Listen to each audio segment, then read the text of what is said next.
Alam mo naman ang plano ko dati pa bago pa maagaw sa akin. Ang makadante sa mga Zaragoza. Mula noon hanggang ngayon, yun pa rin gusto ko. Hindi ako magsusumikap na marating ang gusto kong marating, kundi dahil sa pagnanasa ko makadante. Hindi lang ang pamilya ni Sig ang may kasalanan sa'yo, Eden. Isa ako sa dahilan kung bakit namatay si Aling Alicia. Isa rin ako sa dapat mong paghigantihan, Eden. Frida! Sino po ba inaasahan mo? Si Eden. Bakit ka pumasok dito? Amen, ako ang girlfriend ko. Kaya kahit dito tayo nakatira, gusto ko pa rin markahan ang teritoryo ko.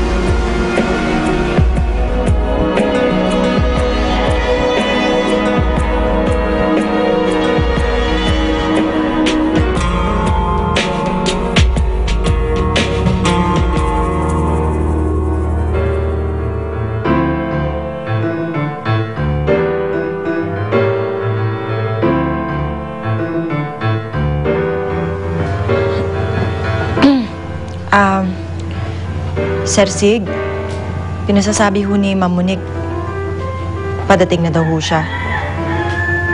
May iutos po ba kayo? Wala na. Sige ho.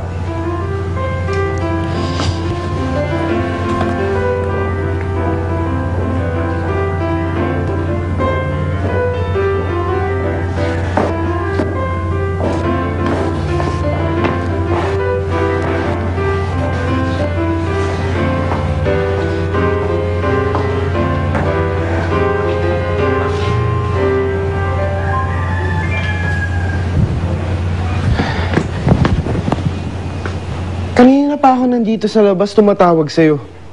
Ano ba nangyari sa'yo? I hate that woman, Sig. I can't stand to be around her. I can't stand to look at her face.